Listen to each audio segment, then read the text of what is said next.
Assalamu alaikum wa rahmatullahi wa barakatuh. Good evening, everyone, and welcome. Thank you for all for joining us today for this webinar titled "Preserving Cultural Heritage: Lessons from Kenya's Coastal City." As you know, Kenya is one of our neighborhood countries. We have one of the longest borders in the East Africa. So they have their own unique way of preserving cultural heritage. So that's why we are here tonight to at least take a lessons from them. My name is Abdulrahman Ahmed, as many of you knows. I will be moderating today's session. This webinar is a part of Haiyan Heritage's ongoing commitment on to safeguarding and promoting cultural heritage, to create spaces for regional dialect and shared learning and collaboration across Africa.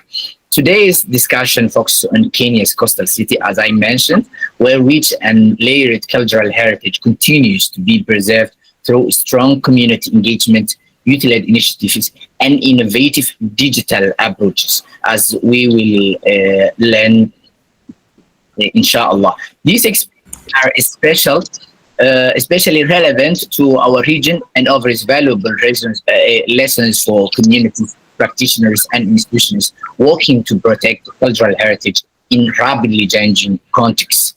It's my great pleasure to introduce our speaker, Abdulrahman Ndegwa. Abdulrahman is a cultural heritage activist deeply engaged in community-based heritage work along Kenya's coastal city. He served as the heritage lead at the Swahili Boat Hub, as a head of program at Azania Digital Heritage, where he works at the intersection of cultural heritage preservation, digital innovation, and youth environment. He also is a co-founder of Mekuti Initiative, a grassroots platform dedicated to preserving and promoting Swahili coastal culture through research, documentation, and creative practice. I'm also proud to be part of the Mekuti Initiative, which reflects the strong spirit of regional collaboration and shared commitment that today's webinar represents. Abdulrahman's work is firmly rooted in activism, community ownership, and cultural sustainability, making him a powerful voice in contemporary heritage practice across the region. Before we begin, I would like to briefly outline the structure of today's session. Abdulrahman will start with the presentation, after which we'll have a moderated discussion and Q&A session. Please feel free to share your question in the chat box as we go along. We will address as many as possible at the end of the webinar. It's my pleasure to invite Abdulrahman to begin his presentation. My friend, the floor is yours. Welcome. All right. Assalamu alaikum, everyone. Good evening. It's a lovely evening in Mombasa. Thank you so much, Abdulwahab, for that. I think that has to be the best and the most glowing introductions I've had in my life. Thank you so much for actually even inviting me. I am proud of what you and the team at Haiyan Heritage are doing, and from us in Mombasa, we fully support you. And I'm really happy to be here. I'll be sharing the screen for my laptop.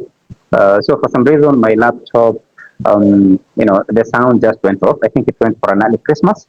So I'm going to be using two devices. I'll be talking on my phone, and yeah, I'll be sharing the presentation on my laptop. So let me see. As I'm introducing myself, going with what Abdulwahab has introduced me by, I also like introducing myself based on my culture. I say I'm the son of a woman. I'm the son of my mother, and I carry my mother's legacy wherever I go. And one of my mentors, we were having a discussion a couple of weeks back about tracing our cultural roots. And he can trace his roots all the way to his great grandfather. And I tried tracing mine as well, but I think the farthest I can go is my great grandfather. but I am in the process of still trying to find out more about my cultural past. But I'm a child of dual heritage from a Kikuyu mother and a Somali father. So you guys, Somali is my home as well. Um, Home away from home, sort of. And that is the work that I'm also trying to do with a group of young people to try and even build these family trees so that we can appreciate where we come from. Um, I'm going to share my window on the laptop. I hope it's visible to everyone. There you go. Sure. Um, Feasible. yes, Go ahead. it's visible. Thank you so much. So we'll be talking about preserving cultural heritage, lessons from Kenya's coastal cities, um, and this is a very tiny map of the Kenyan coast. Initially, we were a province. This was called the coast province. This was before devolution, and this coast province was divided into counties: Taita Taveta, Tana River, Lamu, Kilifi, Mombasa, and Kwale. Mombasa is the smallest, as you can see, but it has a lot of history, and it is the gateway to these other counties and to even Kenya in general. Um, as you know, past Lamu, that is where you guys are, Hayan Heritage, you're on top there, Somalia. Um, so, as we're talking about cultural heritage, it's also very important to understand that at the center of heritage lies people, and it's good to also contextualize the coast with its people. This is a very brief outlook of the people of the Kenyan coast. On top, we have the Pokomo, you have the Mijikenda. Mijikenda is a conglomerate of nine subgroups under that title who are spread across Mombasa, Kilifi, and Kwale counties. We have the Taita as well from the Taita Taveta County, and we have the Swahili who inhabit Mombasa, Lamu County, and other places. And within Mombasa town, it's also important to note that we have um, a group or community of freed slaves living in a place, a town called Freetown, named so after after one of the British gentlemen was very key in abolishing slave trade. And we also have the Makonde, who a group of them also live in Mombasa. So the Makonde are not primarily from Kenya. Um, they were sort of like the hired labor brought by the British from areas like Zambia and Malawi. But again, it's one of the communities that has been recently added as part of the Kenyan tribes. As far as language, memory, and identity goes, we speak common language. Kiswahili is what binds us together.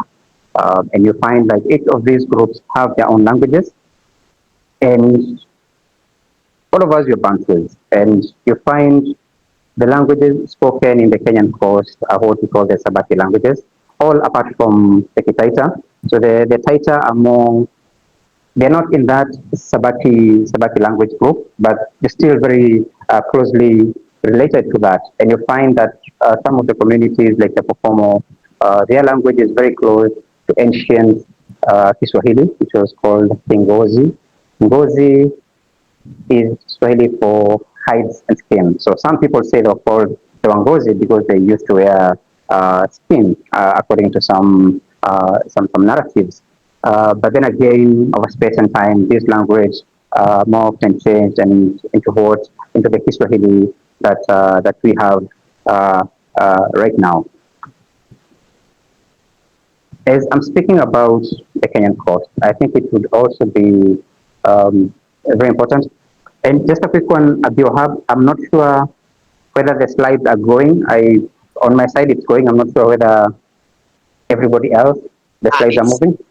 in my side. It's stuck. I'm only seeing the preserving cultural heritage only. the first. Yes, yes. Okay. Okay. Yeah, I But think I'm there's a. sure the rest, if they are seeing. Mhm. I'm not sure. I think everybody. I don't think anybody was saying because I see it as a, it's a static page. Ah, okay. Yeah. Then So refresh. It let me just reshare it again. Maybe it will. Um, just a minute. Just a minute.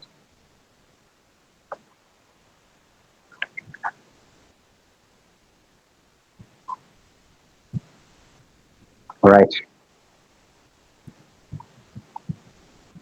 There you go. So I'm not sure it's not.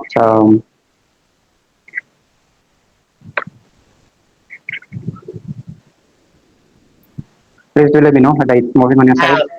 now I can see it's movable. It's moving. Excellent. I think when I zoom it to full screen, I don't know why it's becoming static. So Uh, probably I'll just share it as it is, if that's okay with you. okay. All right, cool.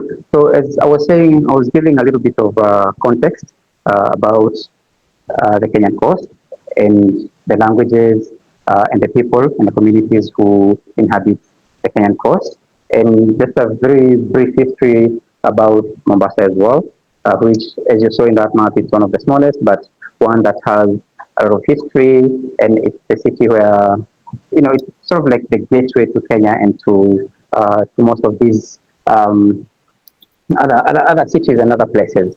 So Mombasa is Kenya's second largest city. Uh, Initially, the original word was Mvita, which stands for Island of War, and this signifies the many wars that the island has seen, especially during the Portuguese period, which was very bloody with a lot of wars. It's a small island connected to the south by the Likoni Ferry. On the north and the west, we have bridges, and it was in one of these bridges towards West Coast Mombasa that one of the leaders of Mombasa, Sheikh Vita, after a fight during the Portuguese period, um, and in collaboration, the Portuguese collaborated with some local tribes from across the other side. And this is where it is said he was killed and his head was left. And the Portuguese later took his head to Goa and then to Lisbon. So basically, what we have is a leader from Mombasa was buried without a head, and the head is still with the Portuguese. And of course, on the east side, we have the ocean and the sea. And Mombasa sort of found itself as a port of call, along these uh, ocean highways, that were driven both by the Pussy and the Kaskazi Wheel, bringing in those from Arabia and the Indian subcontinent, uh, and all the way back. In Mombasa also is the start of the Kenya-Uganda Railway. Uh, During the time, the British used it for colonial administrative offices, which were later moved to Nairobi in 1907. And the unique thing about Mombasa is that it wasn't colonized, unlike most other places in Kenya. We were a protectorate under the British, which was an agreement between the Sultan of Zanzibar and the British. And during the Portuguese period, as I say, it was a very bloody time, and from that we have a legacy that is for Jesus World Heritage Site, which is one of the most recognizable forts and sites, not only in Mombasa but Kenya in general. Um, as far as cultural heritage goes, we can just briefly talk about the challenges and probably the interventions that need to be done or need to be put in place. In my work, as Abdulhab introduced me, most of it, I work at Swahili Portal Foundation, which is a youth-oriented place based in Mombasa. We are housed by National Museums of Kenya, right next to Fort Jesus, World Heritage Sites. And our main work at Swahili Port Hub Foundation is to work with the youth of Mombasa and Greater Mombasa. And by Greater Mombasa, we're also looking at other counties that are beyond Mombasa. And I support heritage at Swahili Port Hub.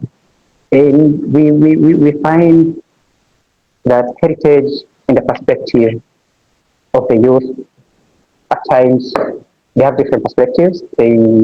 I know prior to joining Swahili Port Hub and throughout my period and the conversations we've been having, you realize that young people mostly see heritage as as a thing of the past, not something that they can relate with. And some of the challenges beyond even thinking around just a minute.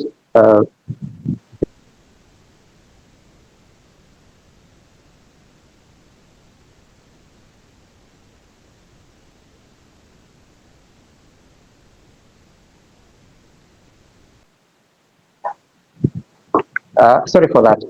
I came with my young boy to work.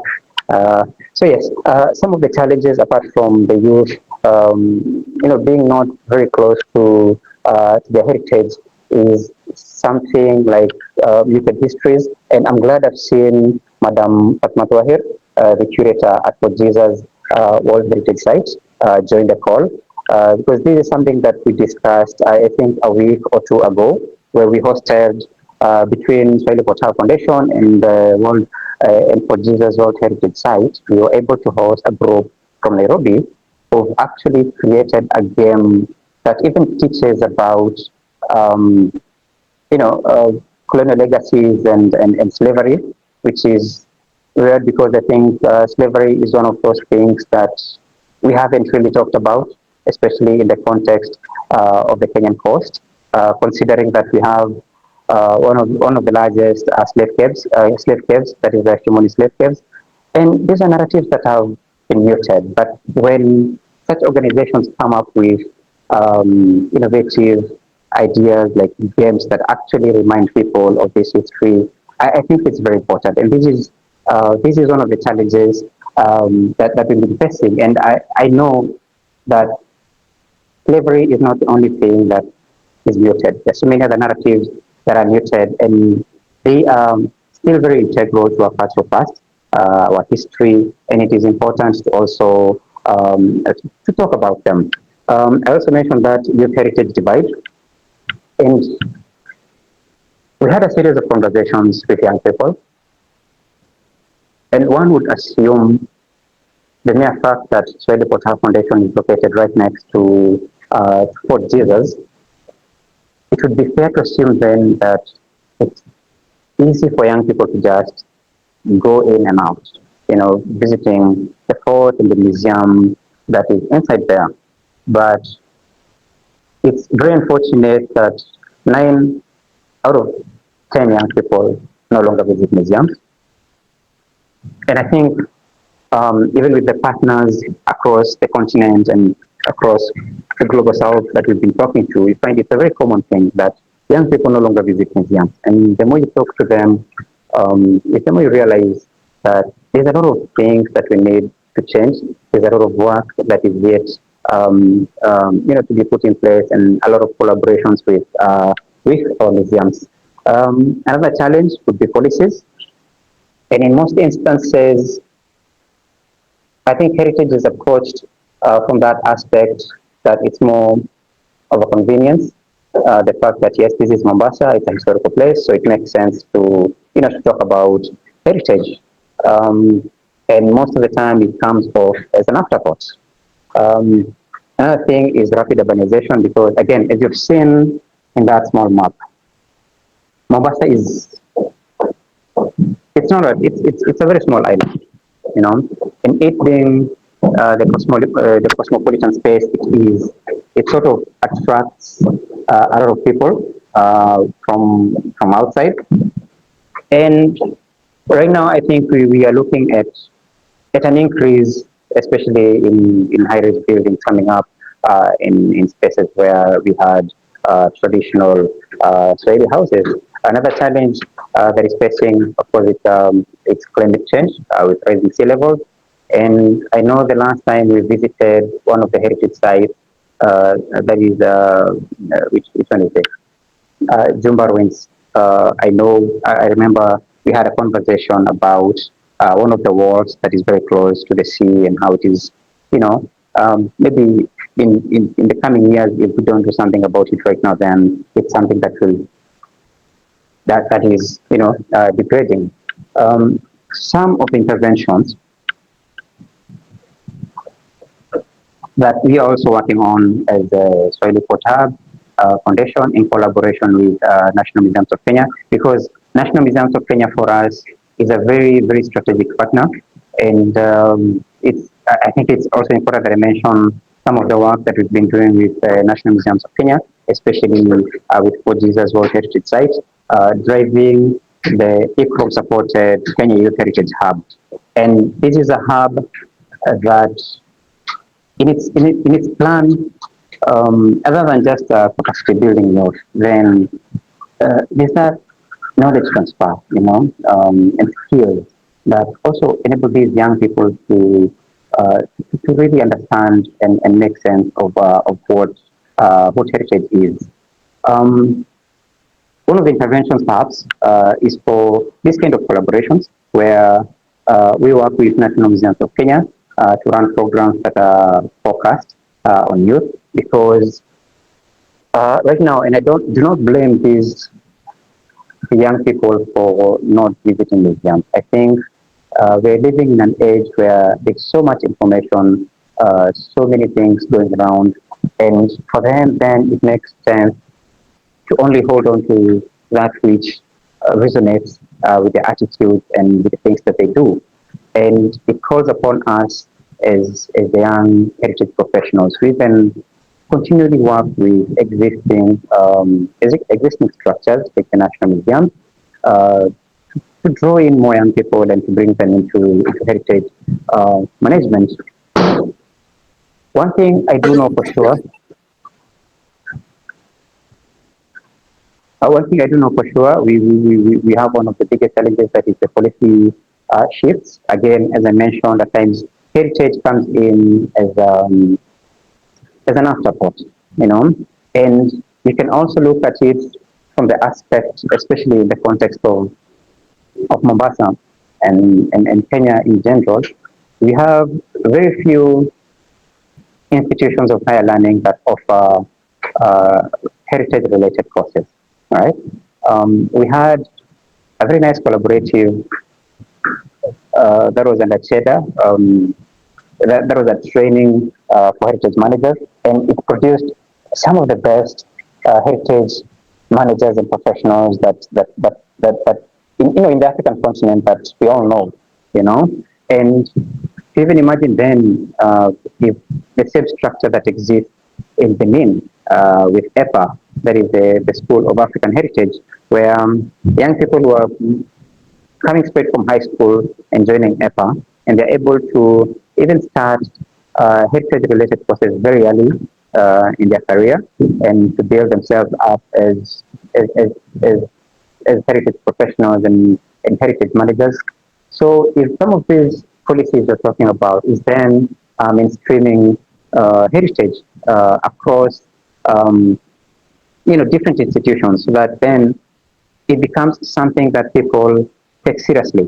Um, and what I mean is, if we are having more courses and more institutions offering heritage-related courses, then that means that we are having more learners, researchers interacting with our heritage sites. And in this way, we are able to keep them alive, as opposed to the situation where we have very few young people who are even interested in studying archaeology and heritage management and other related courses, just because they feel perhaps, they're not as marketable as other courses. Um, Another intervention I would perhaps mention is having more youth-focused initiatives.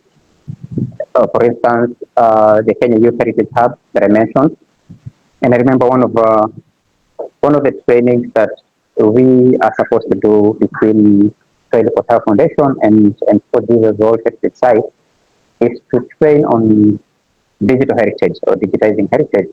And As I mentioned earlier, we were able to host a team from Nairobi that have developed a game that is so interesting because it's based inside for Jesus, and you can see the hints and the quiz and that are in the game are very informative, and it's a very easy game to play because my son is only 6 years old, and much as he cannot answer the quiz, he cannot play the quiz. I can play the quiz myself, but he moves around for Jesus with so much ease. He's moving around Old Town Mombasa with so much ease, and I think if we're able then to support some of these initiatives, then it's also a way of bringing young people to closer to cultural heritage and heritage management. Actually, what have we have? If I'm to explain this photo right there with those two women, this is called Mkomani Mombasa Cultural Village. So a couple of years back, around 2.5 years back, Swahili Portal Foundation supported Mombasa Tourism Innovation Lab. And the idea of the lab was to train young people to create new tourism packages. And after the training, it became then a way where young people are able to create not only tourism packages, but to also interact more intimately with our cultural heritage. And this is one of the products where a group of women, old and young, came together and created a village that has everything a village has, that represents different different communities across Kenya. And once you visit the village, then you can interact with the way of life of these communities. And this is something that was not there prior to the training. So if you're able then to support this kind of initiatives that driving young people to create not only new tourism experiences but also heritage experiences, because in the context of Mombasa, we find we, we have so much that has not been documented, and largely because our culture, especially in the coast, these narratives were carried on orally from one generation to the other with very little that was documented. And now that challenge is falling on us as the young heritage professionals right now, because um, we go to these communities and you find we have so many stories that are yet to be documented. And these are avenues that young people can be trained on how to work with communities, how to collect data, how to even know what is authentic and what is not. And we are very grateful that for Jesus World Heritage Site has offered a space where we could actually even have these conversations with young people. Where we can then even talk of even regenerating historical places like Mombasa Old Town, which is one of the someone said it's the oldest. It is the oldest town in Kenya. Um, it's then to imagine how are we bringing engaging young people in even breaking down what historic urban landscapes mean. You know, what is urban heritage? Why is it so important, especially in the context of a historical city like Mombasa? Because the one unique thing about Mombasa is that you move around a place like Nkuruma Avenue or Moi Avenue, and you find we have these buildings that still have the dates on them. And this is one of the unique things about Mombasa. It could be perhaps because, again, because Mombasa wasn't colonized, and um, this young man is my legacy. He always follows me around. I hope one day he's going to get into heritage management at some point. Um, as I was saying, the uniqueness of Mombasa is that every place you go, especially around the town, you find these old buildings with dates on them. And it's also a way of then engaging young people in understanding the significance of this and the importance of preserving our built heritage. Um, Another thing, an intervention would be having community museums. You find it's very important to then hinge this capacity building and these actions of bringing young people together to understand their history and their cultural past, to also know that every community has its stories. You know, we do not necessarily have to have all the stories of the Kenyan coast archived at Fort Jesus Museum. We can actually empower these young people to have community museums across the coast. You know, each community, each museum being very deliberate about the stories that are very specific to that community. Another intervention would be decolonization, and perhaps what I mean by decolonization is not it's not necessarily the act of extracting or extracting colonial legacies from our past or doing away with them. But decolonization from where I'm seated could mean other things beyond that. It could mean doing things our way. And I've put that into brackets, Heritopolis and Makuti. You have mentioned the Makuti initiative. Makuti is something that is across the Swahili coast, all the way from Mogadishu to Mozambique. And I remember when we had this initial meeting about setting up Maputo initiative uh, down in Mozambique, with us, Maputo has a K. Down in Mozambique, it's Maputo with a C. And I remember Abdulhab also mentioned there's a name for it, the same, Afia in Metuti. Somalia. Sorry? Yes. It was Metuti. Yes. So Mm. closely, very it's one and the same thing. So I put it into brackets because, and the reason why we were setting up Makuti is because we feel, especially in the context of the Swahili coast, we are working in silos and we need to do things our way. You know, we need to leverage on our shared heritage in these coastal strips all the way from Mogadishu all the way to Mozambique, including the islands, Zanzibar and Comoros and all that. We have a shared heritage, a shared language. It's just to imagine then how do we, as heritage professionals in this area, come together and create solutions for our problems that are specifically from the Swahili coast. Hydropolis is in brackets as well. It's a new initiative that we experiment, not really experimenting with, that we've been having from a global perspective, but now we're bringing it down and localizing it to fit an African chapter. So we started the Heritopolis African chapter. Heritopolis means heritage in the metropolis. And in the context of Mombasa, how we translate Heritopolis or heritage in the metropolis is how new forms of heritage also take shape in old cities like Mombasa. But then it is to take these global concepts like metropolis and break them down into bits that can work for us. So that is what decolonization means for us. And another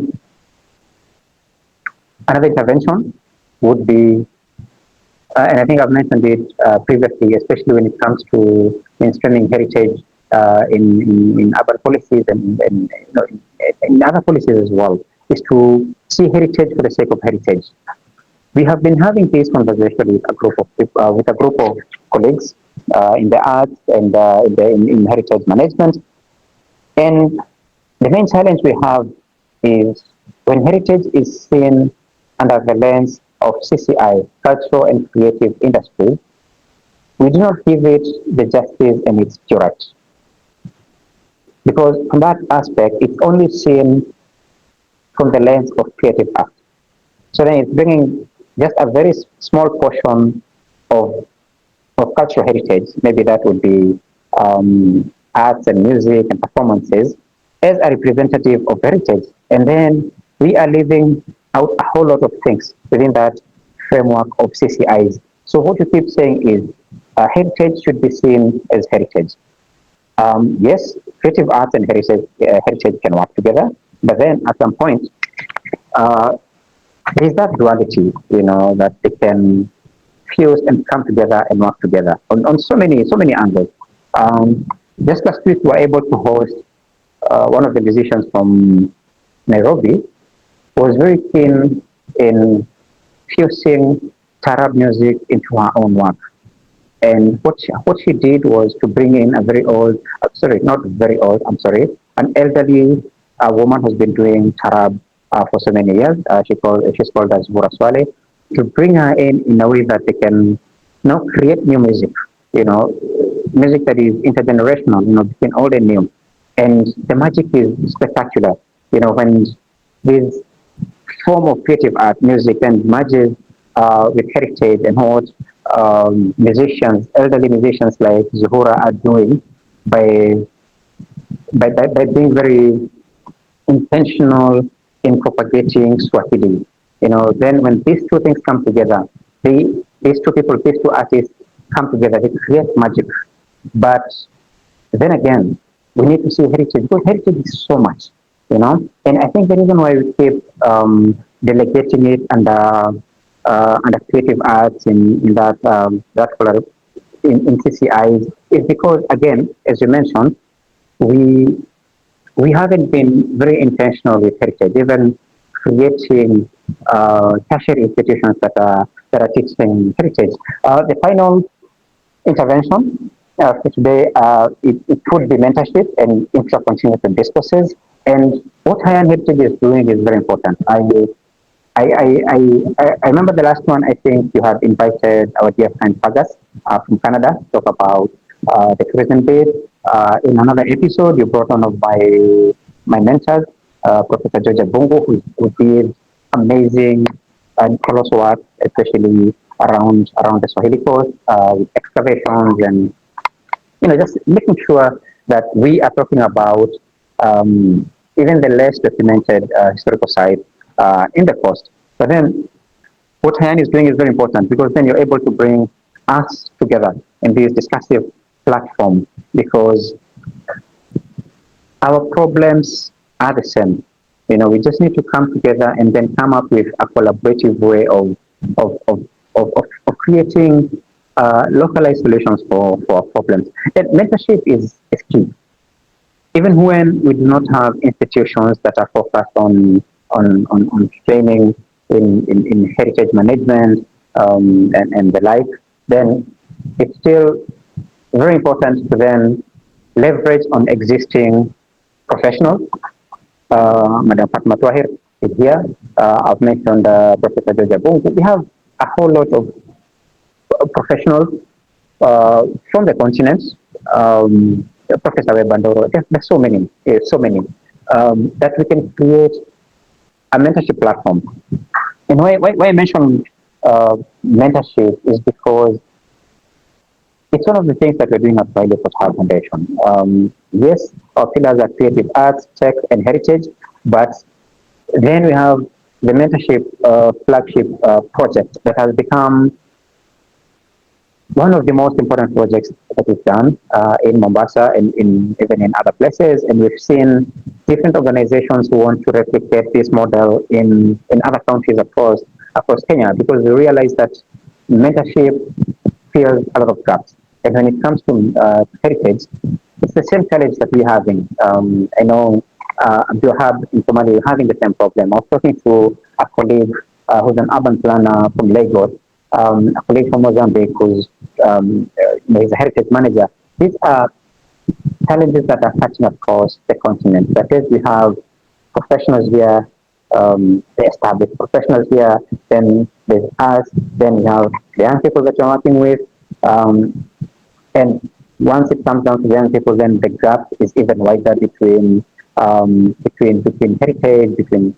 heritage and young people, because one of the biggest challenges that we have is that heritage has been existing in the perspective of academia, and our young people are not that close to academia. So we need to be that buffer zone that then breaks down this heritage from academia and brings it down to the community. As we are finishing, I know my time is almost up. I think we'll be done around 35 minutes. This is a statement that I came across that a cultural landscape is not only a physical place, but also encompasses the memories associated with that space. Studies of such landscapes enable understanding of the histories of people, places, and even events. And this is crucial when it comes to these discussions we're having about preserving cultural heritage, not only in the context of Kenya, of the Swahili coast, of it cuts across the continent as well. Um, as I'm finishing up, I wish to acknowledge these few people who have been very crucial, even um, in heritage across, not only in Kenya but in Africa as well. The first one is my mentor and the Director General Emeritus of National Museums of Kenya, who Higher Heritage were able to host, I think, a couple of months back. We have Dr. Patrick Abungu, a brother to the Pastor Bongo, who did, and again, this is something I told him, I was to tell him I'm going to mention to the team at Higher Heritage. I know Professor Bongo came here a couple of, I think, a month or two ago, and he talked about restitution, which these are some of the things that we haven't talked about enough, even in the context of Mombasa, beyond even the Vigango of the Mijekanda community. There are so many other things that we need to bring out in conversations about restitution. I would really encourage, even request Higher Heritage to invite Dr. Patrick Abongo. He's, he, he was a curator at Somoni Slave Caves, and right now he's working with the Commonwealth War Graves Commission, and he's very passionate about this topic, these muted narratives like slavery. So this is somebody you can actually invite in the next, the coming episode in 2026. Um, Madam Judy Aldrich as well, a historian. Her books have been monumental. They've been very important for me and other historians in Mombasa in really understanding and contextualizing the history of the Kenyan coast. And of course, the late Professor Ahmed Sheikh Nabahan, who was very critical in how Kiswahili was propagated, because Kiswahili is our language, it's our culture, it's what carries our culture. And even as we're looking at Kiswahili being at some point the lingua franca of, of, um, of Africa, it's to also know that it comes from our people, and a language should also travel with the history of these people. I also wish to acknowledge these organizations, the members of Mombasa Old Town community, who have been very supportive of the work that we've been doing with for Jesus Old Heritage Site, and even thinking around regenerating Old Town Mombasa, National Museums of Kenya, as always, ICOM Kenya, which I'm a member, ICOMOS Kenya chapter, which is, formative stages, Heritopolis Society, and Swahili Potar Foundation, and of course, Azania Digital Heritage, where I am head of programs and also curate part of the digital museum experience. So, in conclusion, I think my call when it comes to cultural heritage preservation is to go back to our roots. Way before Africa was cut into the boundaries were cut, and we became a people separated by boundaries. We were one, and we were driven by community, by the power of community, by the power of Ubuntu. And my call today, as I'm finalizing, is to go back to our roots, to work with our communities, to let's not leave heritage to only exist in academia, in academic papers, in academic discourses, but let's bring it down to our communities. Let's bring it down to our youth as well. So with those few remarks, thank you so much. Over to you, Abdulrahman.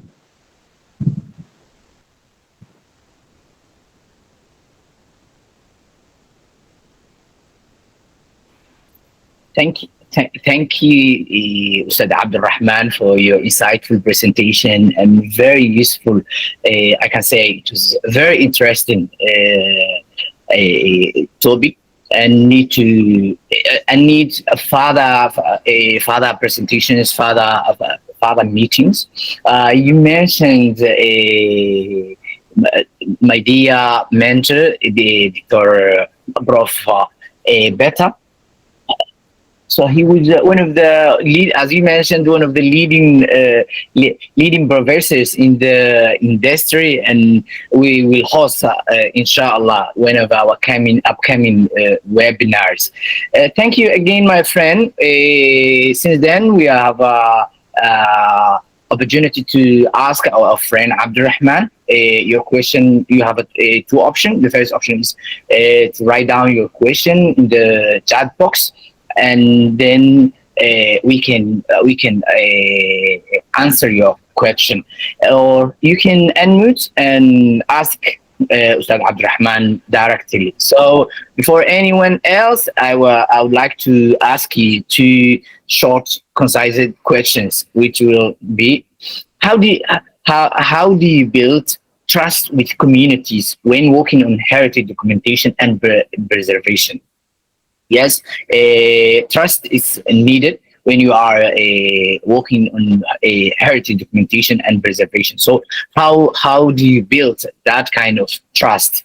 The other question is how do you balance technology with a traditional knowledge system? Yes, most of our coastal cities, people are indigenous, still kind of they live their primitive way of life. So how we balance technology and with a traditional knowledge system? So my questions are here.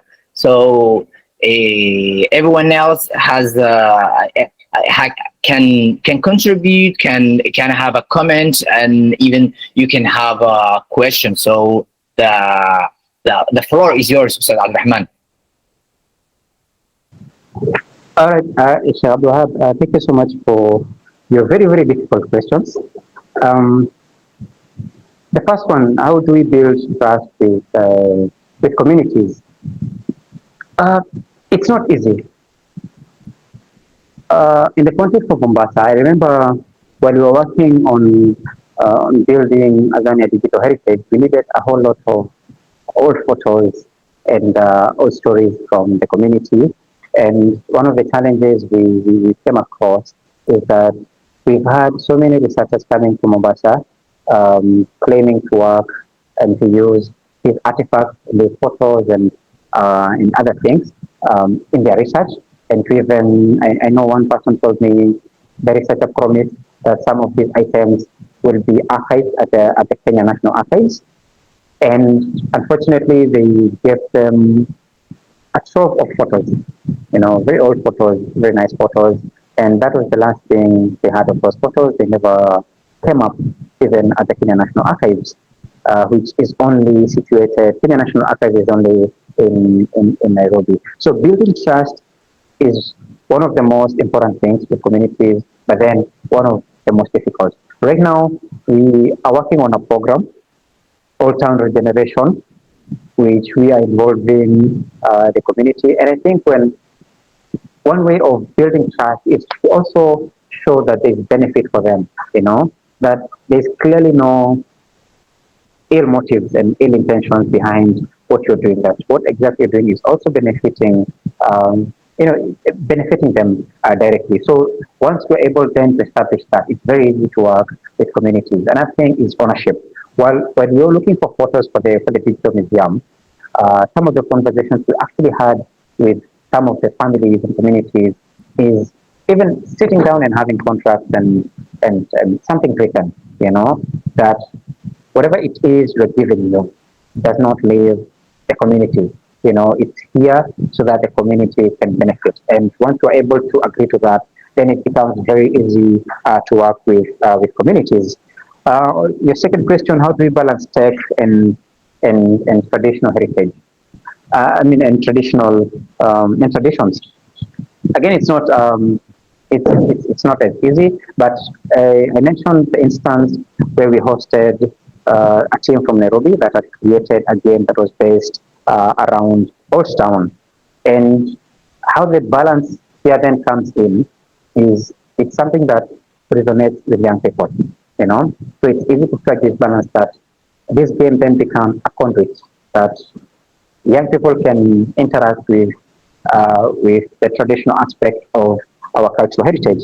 Another instance I would like to draw on how this balance can be achieved is a way of scaling indigenous products and crafts. For instance, we have a community in Mombasa, the Jombo community, who've been making pottery for uh, they say close to 500 or even more than 500 years. So it's a craft that has been passed from one generation to the next. You know, and it's very sad that right now when we visit that community, you find very few young people are engaged in making pottery. So we came up with a curriculum, and this curriculum is not just about making pottery. We're also including ceramic arts. So there's the scientific bit, the technology, the tech bit as well. You know, where we are scaling this product from a mere cooking pot to something that is more aesthetically pleasing and has more value and can be, you know, as opposed to buying a pot that you'll only cook with at home. Then you can buy something that has been made through the same process, but then you can have it as home decor, hotel. You can export it, you can sell it elsewhere. So there's a way then the balance also means that you're able to make more money through this. So I hope I've been able to answer your question. Over to you. Thank you. Oh, thank you. It was clear and very insightful and meaningful response. So, since we are heading to the next session, which next stage, which is a question and answer, there are many, I can say, several persons who raised their hand. So we will give them all. First, Ustad Hamza raised his hand, and whether he has a comment or question. The floor is yours, Ustad Hamza. Thank you, Mr. Abdul Wahab. I'm very much thankful for your uh, hosting this insightful and invaluable session with us. I think preserving the heritage is a responsibility for all, but taking this responsibility as an organization, I am very much, I very appreciate how you're doing and progressing. Thank you for that very insightful presentation, Mr. Abdulrahman. I think it has given me a lot to think about, particularly around the area, the idea of heritage as both a process and an industry. I have a simple question about one of your proposed interventions, and my question is, who benefits from training heritage as an industry and who may be left out? That's my small question. Welcome. Thank you so much. Thank you so much for your question. So what I got at the end is who benefits from training in heritage as a process and who gets left out. Okay, what do you As mean? industry, I said, sorry. Sorry. I said training heritage as an industry, not as a process. Or as an industry. Yeah. Okay, all right, thank you. Perhaps if I'm to just sort of like differentiate this a little bit, is to address one of these challenges that you're facing in heritage, and why you're saying it's important for heritage to be seen for the sake of heritage, is most of the time we look at how much money are we going to make through heritage? How many trainings and are we going to train young people to make money through heritage? But we don't stop to also think that we need to train these young people to first understand what heritage is, the legacy bit, the continuity bit. So at times when it comes to it's a debate that is actually ongoing. There's a professor who teaches in Australia who wrote a book that I don't remember his name, but the book was titled "Heritage is not an industry." And there was a whole lot of debate around that because then from one angle we want to see how we can make money from heritage. And then you have to say, no, you don't need to think about how you're going to make money from heritage, how you approach heritage as an industry. So it's a give and take, you know. So there are some people who are on one side like, yes, let's approach heritage as a process, then as an industry. Then there's a group that says, okay, let's do this as an industry and less of a process. So find that it's not a balance. It's not a balanced debate. So we might end up, if we do follow the path of an industry, which I do not have a problem with it, because when you're dealing with young people, it's always a question that comes up. That, yes, you're teaching me about heritage, you're training me about heritage, but is that but? We need to also have that economic value to it. So yes, we want to see heritage as a process, but we also have to must approach it as an industry, and that is valid as well. So whichever path you take, whether it's a process or industry, there are some people who will always be left out, but we do not need to leave out people. If we can drive this conversation in a way that we are presenting heritage as both, then we are able to move forward together without leaving anyone behind. I hope that answers the question. Thank you. Thank you for insightful response. As you mentioned, heritage used to be at end itself before the World War II. Then, because people used to see culture and cultural heritage in general, something authentic, something very beautiful itself. There were no other means. It was not means before 1945. After World War II, people started to use heritage, cultural heritage in general, as a tool and means to other ends, like economic end. For example, before that time, museums were something people visit for one purpose. That purpose was to get to explore the knowledge, to explore the authentic beauty of itself. But then it becomes something which can generate a money. So it becomes a heritage, means to other ends. It becomes a means to the statehood, or what I can say, some people use heritage as a means, preserving heritage as a means to reach or to achieve a nation state in this modern context. So thank you for responding and that such insightful way. So we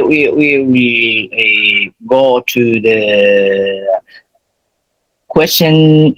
Some people write down their question in the on the chat box. So let me read to you Abdulmajid Yusuf's question.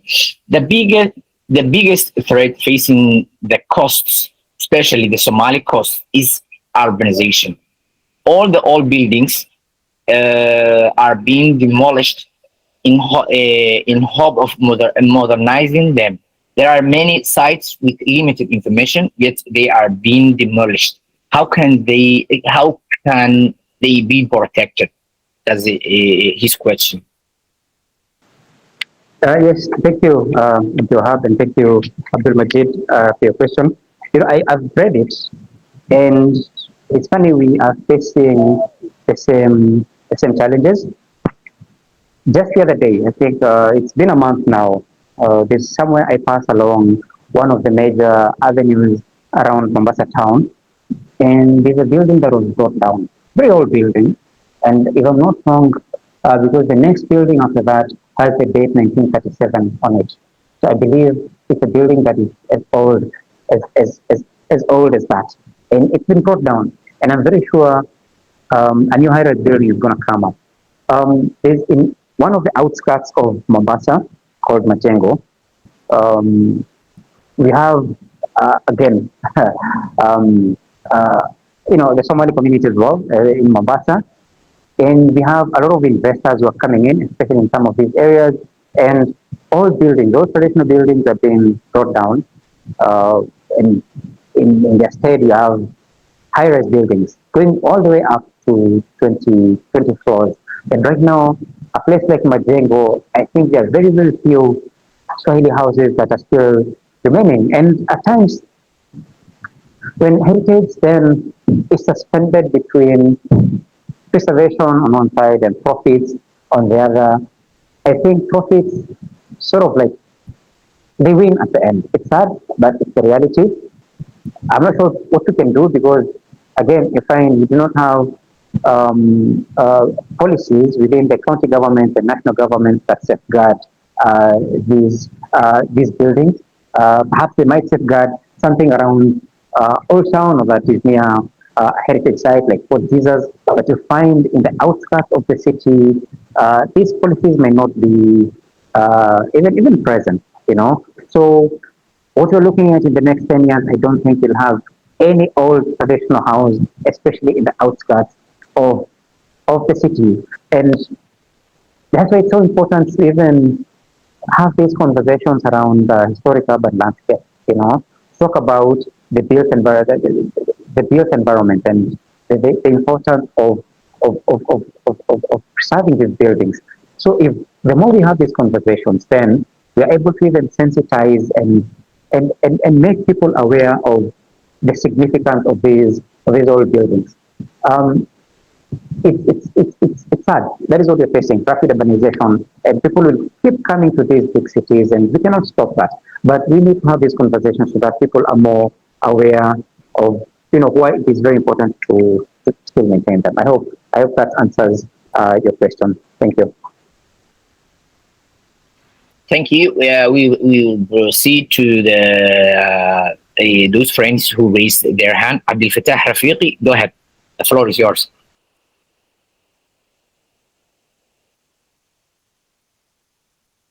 Hello, Abdul Fattah. If Abdul Fattah is not around, let me give the microphone to Muhammad Abdi Adam, who raised his hand. Please feel free to raise your hand to ask or to add and elaborate and comment. Go Yeah, ahead, Mohammed you, Sana. you can hear? Yes, you are audible. Okay. My question is related with the in Kenya, Lamu. Yeah, as we know, Lamu is one of the best preserve in East Africa. But last 10 years, I think it has facing from the problem of security. So, and also that's how. Another question is, I think there is a new project party for government, and as we know, Lamu is not allowed for car, only they use the donkey. So if the port was building, maybe that time the car will come. So that's how the city will affect. That's my question. Sorry, thank you so much for that. Yes, security is a major issue, especially in a place like Lamu. There was a time it was taking so many hours by road from Mombasa to Lamu. We still have some of those security checks, but I would say perhaps the last couple of years we've seen an improvement as opposed to around 5 years back. It was a very risky road to even travel.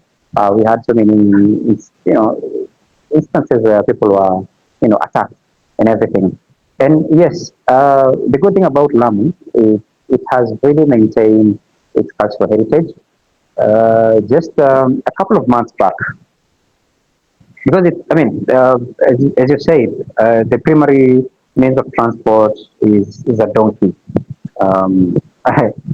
First time I went to Lamu, it was at night, and I was just walking along the street, and it's a road that was going down, and when a donkey is running on those cobbled streets, if you're not used to that sound, then I was just trying to process what kind of sound is this? Where is it coming from? What is happening? And then a donkey just went past me. A couple of months back, or a year ago, I think, we had the same conversation about transportation around Lamu because motorbikes were now becoming a menace, and the idea was to even either reduce or completely get rid of that, so that we can still maintain Lamu as you know, as beautiful and as cultural as it is. So again, as the same thing, when addressing uh, urbanization or rapid urbanization and the bringing down of old buildings and instead put up new ones. The same thing that we need to talk about places like Lamu, you know, just to maintain that that value, you know. So when people talk, that's when things are done. So when people keep quiet, then you know these injustices to these cities, and cities are living things. So if we do something like maybe even increasing motorized transport in a place like Lamu, we're being unjust to the city. So these are conversations that need to keep happening so that, again, people do not forget the value of that city in the first place. Thank you. Thank you. I hope Muhammad, your question was responded as you willing. Uh, Again, Dr. Abdul Fattah Al-Rafiqi raised his hand. Abdul Fattah, if you are Uh, around, the floor is yours. yes, yes. Thank you so much.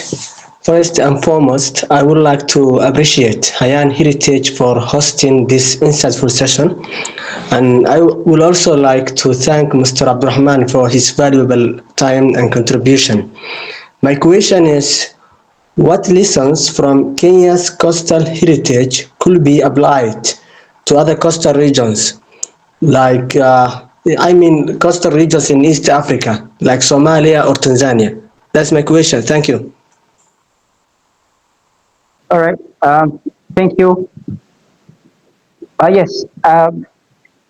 If we look at some of these problems that we have, not only in Kenya but across Africa, we find these the solutions lie within us, and perhaps one of the lessons we can take from the Kenyan coast and from what we've been working with in Mombasa is that for this to happen, the youth have to be at the table. You know, we stop thinking of youth, and this is something I'll call upon other spaces across the continent to stop thinking of youth as beneficiaries of programs, you know, but start seeing youth as stakeholders. That is one of the lessons I'm saying. See youth as stakeholders, allow them, give them leadership points, and you'll see the magic that they can create. Thank you. Thank you for the concise response. One more question from my side. It is, how can cross-border heritage networks can be strengthen the preservation of our shared cultural heritage? Sorry, come again? Okay. My question is, how can cross-border heritage networks be strengthened to preserve our collective, our shared cultural heritage? All right, yes, I get your question. These cross-border collaborative structures are very important. The same way we started Makuti Initiative, which now brings in heritage professionals from Mogadishu, Lamu, Mombasa, Kilwa, Dar es Salaam, Zanzibar, and island of Mozambique, and all the way across to Comoros. These are very important because at the end of it all, we find that one, we have a shared heritage. Two, in the African context, communities are very important. You know, again, we think of philosophies like Ubuntu, I am because we are, you know, as opposed to the individualism of the West. You know, Africa thrives better and lives better when we are thinking from the aspect of communities. So it's then to stop working in silos. If I have something that I'm doing in Mombasa and high-end heritage is doing something similar in Mogadishu, in Somalia, I think it's just important for us to come together and put our heads together and come up with a solution that can benefit both spaces. So it's for us to stop working in silos and to make sure that you're working from the community up, you know, from the ground up. That is the best way we can leverage on these cross-border heritage networks. Thank you. Thank you, Ustad Abdulrahman. I hope we are at the end of our session. If there is no any other question or comment, we will end our session.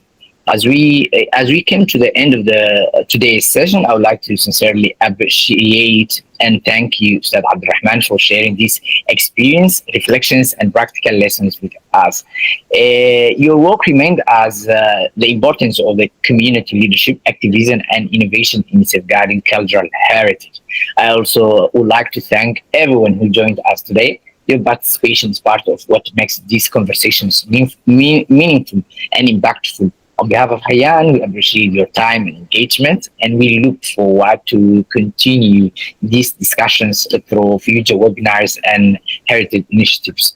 Ustad Abdulrahman, welcome and say your closing remarks. Welcome again. Thank you, Abdulhab. I'll make it short. I think mine is just to again reiterate the importance of working with communities, making sure and ensuring that heritage does not only live in academia, but is brought down to the communities.